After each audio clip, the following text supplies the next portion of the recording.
मी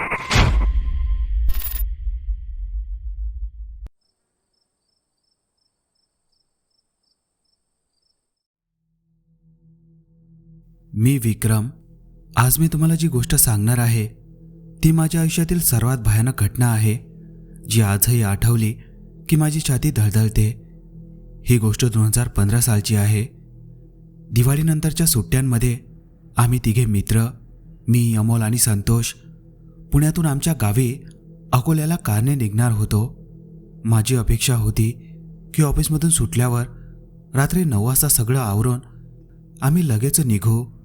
पण पुण्यात वेगवेगळ्या कंपन्यांमध्ये नोकरी करणाऱ्यांचं वेळेचं गणित कधीच जमत नाही.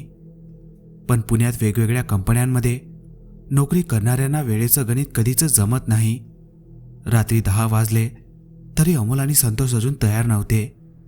मी गाडी घेऊन खराडी भागात त्यांच्या सोसायटीजवळ थांबलो होतो आणि वैतागून फोनवर अमोलला ओरडलो, अमोल, अजून किती वेळ? मी खरंच निघतोय आता इथून. 9चे 11 वाजले यार. थोड्या वेळात अमोल त्याची मोठी बॅग घेऊन हसत हसत आला. अरे बाबा, आलो. तू एवढा लवकर का टेन्शन घेतोय? रात्रीचा प्रवास आहे, हळूच चालव. आणि तू चालवणार आहेस ना, मग एवढा वैताग कशाला? तू गाडी चालवत नाहीस, उडवतो. तेवढ्या संतोषही शांतपणे मागून आला. संतोष स्वभावात शांत आणि व्यावहारिक होता. त्याने सीटवर बसल्यावर शांतपणे माझी समजूत काढली. विक्रम, शांत हो. 11 वाजलेत, आता निघू. रात्री ट्रॅफिक कमी असेल, लवकर पोहोचू. शेवटी रात्री 11 वाजता आम्ही तिघेजण खराडीतून निघालो. मी ड्रायव्हर सीटवर, अमोल माझ्या शेजारी आणि संतोष मागे. गाडी सुरू झाली आणि आम्ही पुणे अहिल्यानगर हायवेच्या दिशेने वळवली. पुणे शहर सोडतानाची गर्दी थोडी ओसरली होती. हायवेवर आल्यावर अमोलने लगेच गाणी लावली आणि म्हणाला, यार मस्त वाटतंय. 4 दिवस गावाकडे आईच्या हातचं जेवण, आता नोकरीचा विषय नको. मी गाडी चालवत होतो. हो रे, पण हा प्रवासही कमी नाहीये. सकाळी लवकर पोहोचायचं आहे आणि मेन म्हणजे टोटल 5 टोल नाके. 1000 रुपये त्यातच जातात यार. टोलची काळजी आहे तुला? अमोलने चेष्टा केली. मी गंभीर होऊन उत्तर दिलं, हो, कारण आम्हाला अकोल्यापर्यंत कमीत कमी 5 टोल लागतील आणि त्यातला तो मुख्य टोल नाका खूप महाग आहे. त्याचे पैसे वाचले तर थोडा दिलासा मिळेल. संतोषने मागून त्याचा फोन माझ्या दिशेने केला. थांबा, मी मॅप चेक करतो. इथे एक शॉर्टकट आहे. जर आपण शिरूरच्या पुढे कुठेतरी लहान एक्झिट घेतली तर हा रस्ता साधारण 5 ते 6 किलोमीटरचा आहे आणि हा थेट पुढे महामार्गाला मिळतो. त्यामुळे आपला तो मोठा टोल वाचेल. काय म्हणतोयस? शॉर्टकट? अमोल उत्साहाने म्हणाला. हा एकदम भारी प्लॅन आहे विक्रम. आपण टोल वाचू आणि लवकर पोहोचू. मला थोडा संशय वाटला. 5-6 किलोमीटरचा रस्ता, रात्रीच्या वेळी शॉर्टकट घ्यायचा. रस्ता कसा असेल? रस्ता कच्चा आहे, पण मॅपमध्ये मेन हायवेला मिळतोय हे नक्की आहे. रात्री 2 वाजता मोठा टोल चुकवण्यासाठी हा रिस्क घ्यायला हरकत नाही. संतोषने आपला व्यावहारिक निर्णय सांगितला. आम्ही तिघांनीही होकार दिला. मुख्य टोल वाचवण्याच्या लालसेमुळे आम्ही शॉर्टकट घेण्याचा निर्णय घेतला. आम्ही औरंगाबाद शहराचा भाग मागे टाकला होता आणि आता प्रवास अधिक निर्जन झाला होता. रात्रीचे 1:30 वाजले होते. जेवण न केल्यामुळे भूक लागली होती. अमोलला विचारले, चल कुठेतरी थांबू, भूक लागलीये आणि डोळ्यावर ताण येतोय. आम्ही महामार्गावरच्या एका जुन्या ढाब्यावर गाडी थांबवली. इथे फारशी गर्दी नव्हती, फक्त 2 ट्रक उभे होते. जेवण झाल्यावर रात्री 1:45 वाजता आम्ही पुन्हा प्रवासाला लागलो. आता अमोल ड्रायव्हर सीटवर होता. त्याने गाडी वेगाने चालवायला सुरुवात केली. आम्ही बुलढाणा जिल्ह्याच्या ग्रामीण हद्दीत पोहोचलो होतो. रात्रीचे 2:45 वाजले. बाहेर भयानक शांतता होती आणि रस्ता दोन्ही बाजूंनी अंधारलेल्या शेतांनी वेढलेला होता. हा बघ, इथे मॅपमध्ये एक्झिट दाखवतोय. अमोल उत्साहाने ओरडला. मी त्याला गाडी हळू करायला सांगितली. थांब, इथेच चहाची टपरी दिसते. चहा घेऊन निघू, नाहीतर झोप लागेल. आणि त्या चहावाल्याला एकदा शॉर्टकटबद्दल विचारून घेऊ म्हणजे खात्री होईल. संतोष म्हणाला, हो, योग्य आहे. आम्ही गाडी शॉर्टकटच्या एक्झिट पॉईंटजवळ असलेल्या एका जुन्या टपरीवर थांबवली. टपरीवर फक्त एकच 0 पॉवरचा दिवा जळत होता. आम्ही गाडीतून उतरलो आणि चहा पिण्यासाठी टपरीकडे गेलो. अमोलने चहावाल्याला आवाज दिला आणि मी त्याला शॉर्टकट रस्त्याबद्दल विचारण्याची तयारी केली. एवढ्या रात्री चहावाला सापडला हेच नशीब होतं आमचं. हायवेवर कधीकधी एखादा चहावाला असतोच. आम्ही तिघीजण धामणगाव टोल प्लाझाच्या एक्झिट पॉईंटजवळ असलेल्या त्या जुनाट चहाच्या टपरीवर थांबलो होतो. रात्रीचे बरोबर 3 वाजले होते. टपरीचा मालक एक साधारण 50 ते 55 वर्षाचा वृद्ध माणूस होता. त्याचे डोळे रात्रीच्या शांततेतही एकदम तीक्ष्ण आणि जागृत वाटत होते. त्याच्या चेहऱ्यावर रात्रीच्या ड्युटीचा किंवा थकव्याचा कोणताही भाव नव्हता, पण एक प्रकारची उदासीन शांतता होती. टपरीच्या बाहेर एक 0 पॉवरचा पिवळसर दिवा मंदपणे जळत होता, ज्यामुळे आजूबाजूला गूढ आणि अस्पष्ट छाया दिसत होत्या. आम्ही चहाची ऑर्डर दिली. चहावाल्याने गरम चहाचे ग्लास आमच्या हातात दिले. अमोल आणि संतोष गाडीतून उतरल्यावर थोडे ताणरहित दिसत होते, पण मला आतून अस्वस्थता जाणवत होती. मी चहावाल्याला विचारलं, काका, आम्ही अकोल्याला चाललो आहोत. इथे मॅपमध्ये एक शॉर्टकट दिसतोय. हा रस्ता खरंच पुढे मेन हायवेला मिळतो का? मी त्याला कच्च्या रस्त्याकडे बोट दाखवले. माझा प्रश्न ऐकताच चहावाल्याच्या चेहऱ्यावरचा उदासीन भाव अचानक गंभीर झाला. त्याने चहाचा ग्लास बाजूला ठेवला आणि आमच्याकडे निरखून पाहिलं. त्याचे डोळे अधिक तीक्ष्ण झाले. तो शांतपणे म्हणाला, पोरं हो, तुम्ही शहराचे दिसता. मी तुम्हाला सांगतो, चुकूनही या रस्त्याने जाऊ नका. आम्ही तिघेही स्तब्ध झालो. संतोषने लगेच विचारलं, का बरं काका? इथे तर मॅपमध्ये बाजूला एक गाव पण दिसतंय. रस्ता जरी कच्चा असला तरी तो मेन हायवेला मिळतोय, हे नक्की आहे ना? हो, रस्ता महामार्गाला मिळतो हे खरं आहे आणि तिथे गावही आहे त्या रस्त्याच्या शेवटी. पण रात्री 9 नंतर त्या रस्त्यावर कोणीही घराच्या बाहेर पाय टाकत नाही. त्या भागात फार विचित्र घटना घडतात. तुम्ही तिघेही लांबून आले आहात. टोल वाचवायचा विचार असेल तुमचा, पण मी सांगतो, जीवावर उदार होऊन त्या रस्त्याने जाऊ नका. त्याच्या आवाजात एक गंभीरपणा होता, ज्यामुळे संतोषच्या चेहऱ्यावर भीतीची भावना स्पष्टपणे दिसू लागली. संतोष हळूच माझ्याकडे वळला. विक्रम, मी म्हणतो नकोच जाऊया. जाऊ दे, आपण टोल भरू. काका खरं बोलत असतील तर?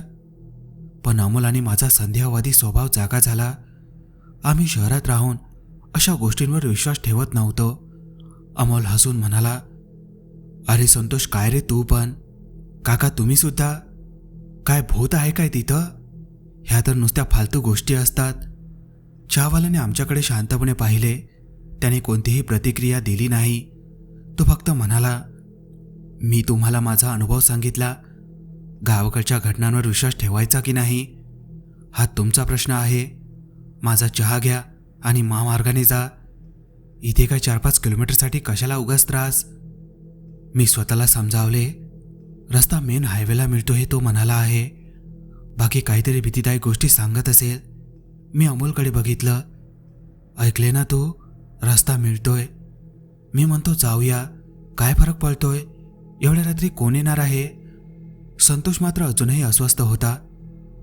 विक्रम, अमोल, उगाच रिस्क नको घेऊया. तो इतक्या विश्वासाने सांगतोय, मला खरंच भीती वाटतंय. अमोलने संतोषच्या खांद्यावर थाप मारली. अरे मित्रा, तू फार विचार करतोस.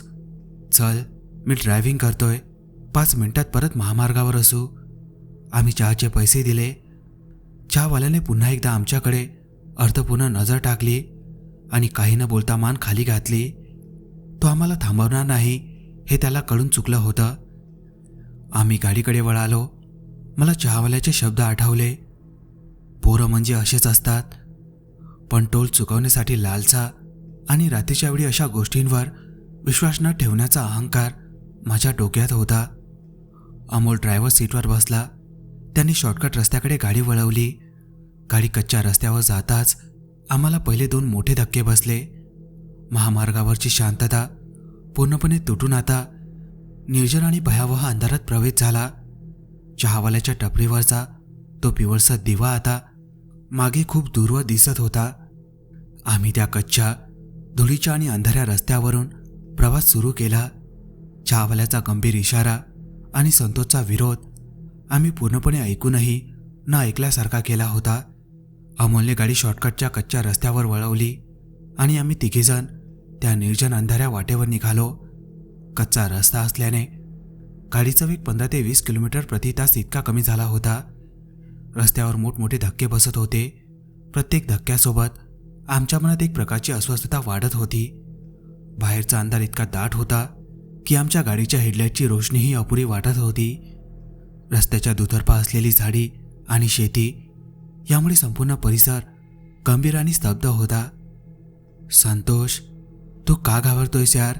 काही नाही आहे इथे. थोडा कच्चा आहे रस्ता, पण वाचतील ना आपले पैसे.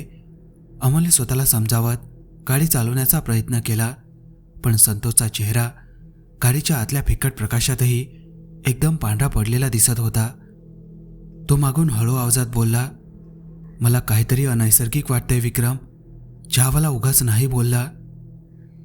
मी त्याला शांत राहण्यास सांगितलं, पण माझ्या मनातही चहावाल्याच्या शब्दांनी घर केलं होतं. आम्ही साधारण 5 मिनिटे त्या भयानक वाटेवरून प्रवास केला असेल. तेवढ्यात एका वळणावर अमोलने गाडीला झटका देऊन ब्रेक मारला. अरे काय हे? अमोल संतापाने ओरडला.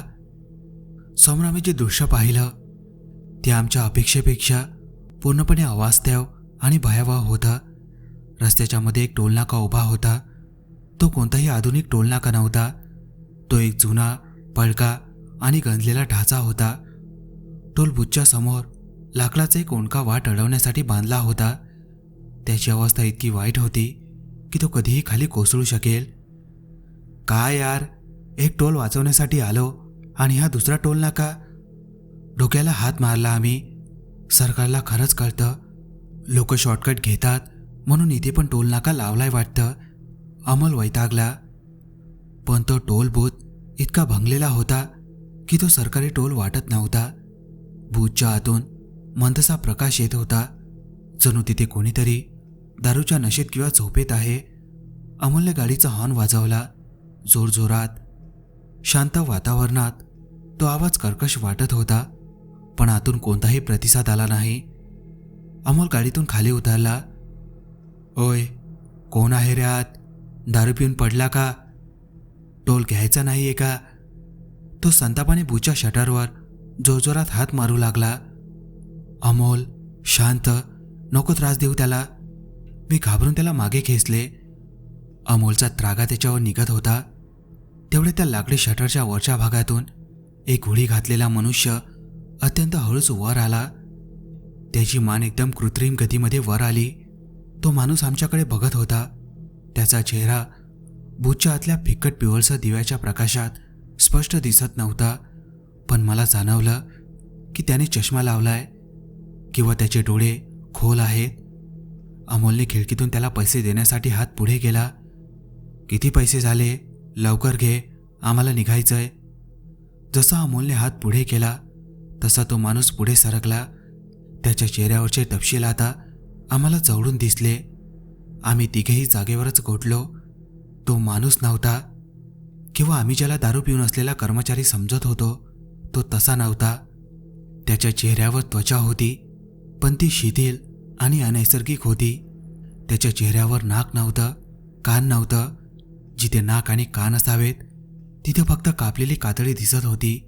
आणि त्याचे तोंड, त्याचे ओठ रक्ताने शिवलेले होते, जणू कोणीतरी त्याला आतून शिवून टाकलं होतं आणि ते रक्त गोठून काळपट झालं होतं. त्याचे डोळे मात्र पांढरे आणि तीक्ष्ण होते, जे आम्हाला भेदत होते. त्याची ती भयावह विकृत आकृती बघून माझ्या तोंडातून किंकाळी निघाली नाही. मी फक्त थिजून गेलो. अमोलला काय करायचे हे समजण्याआधीच त्या भयानक कर्मचाऱ्याने अमोलचा पैसे देणारा हात अचानक घट्ट पकडला. त्याची पकड लोखंडासारखी होती. अमोलला वेदनेने किंकाळी फुटली. सोड, सोड मला. अमोल जोरजोरात ओरडला. त्याचा चेहरा वेदनेने पिळवटला होता आणि पुढच्याच क्षणी त्या शिवलेल्या तोंडाने अमोलच्या हाताला चावा घेतला. तो काही सेकंदाचा पण खूप क्रूर हल्ला होता. त्या माणसाचे डोळे एकदम पाशवी झाले होते. अमोलचा हात रक्ताने भिजला. तो वेदनेने ओरडत होता आणि हात सोडवण्याचा प्रयत्न करत होता, पण त्या माणसाची पकड इतकी घट्ट होती की अमोलचा हात अक्षरशः बूथमध्ये ओढला जात होता. मी आणि संतोष दोघांनी मिळून अमोलचा हात मागे खेचायला सुरुवात केली. त्या माणसाची पकड सोडवण्यासाठी आम्हाला अक्षरशः झटापट करावी लागली. आम्ही तिघांनी मिळून पूर्ण शक्ती लावली. तेव्हा कुठे अमोलचा हात रक्ताने माखलेल्या अवस्थेत सुटला. तो मनुष्य बूथमध्ये पुन्हा हळूच खाली गेला, जणू काही झालेच नाही. त्याची ती शांत भयावह गती आमच्या काळजाला भिडली. अमोल वेदनेने रडत होता आणि त्याचा हात दोन्ही हातांनी दाबून धरला होता. मला आणि संतोषला कळत नव्हतं की काय करावं. अमोलच्या हाताला चावल्यानंतर ती भयानक आकृती बूथमध्ये खाली गेली, पण त्या शांततेतच एक प्रचंड भयावह कंपन होतं. अमोल वेदनेने आणि भीतीने किंचाळत होता.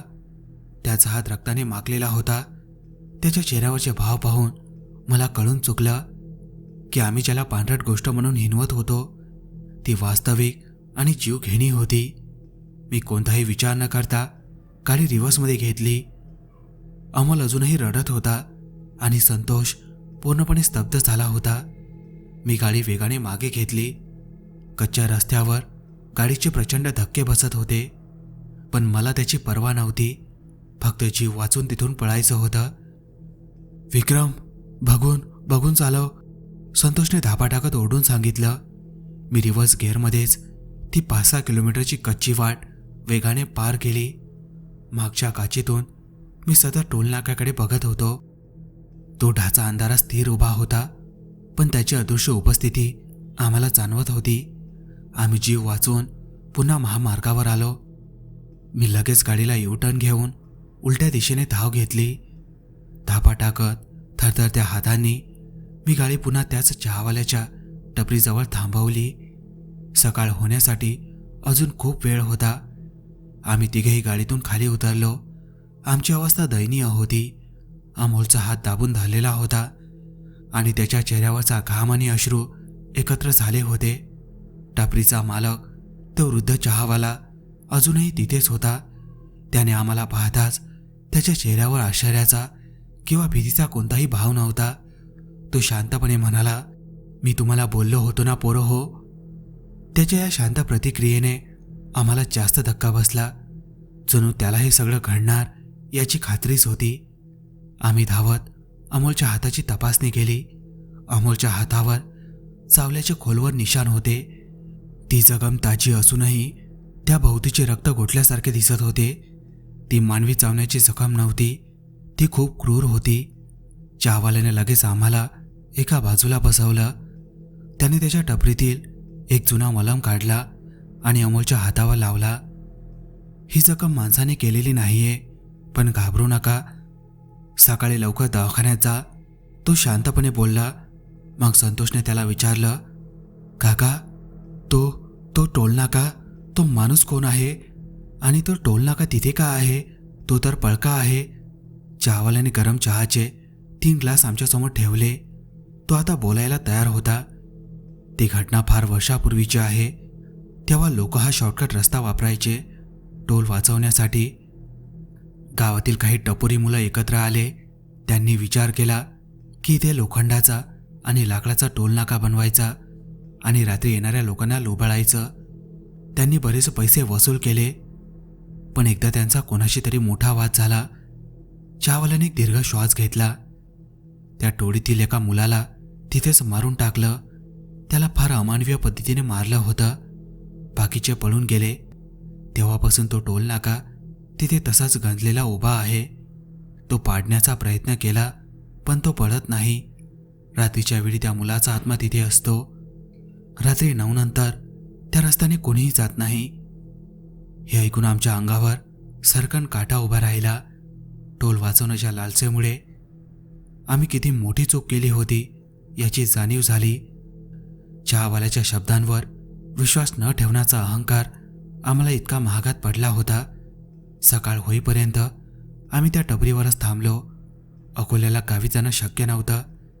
सकाळ होताच आम्ही सर्वात आधी जवळच्या दवाखान्यात गेलो.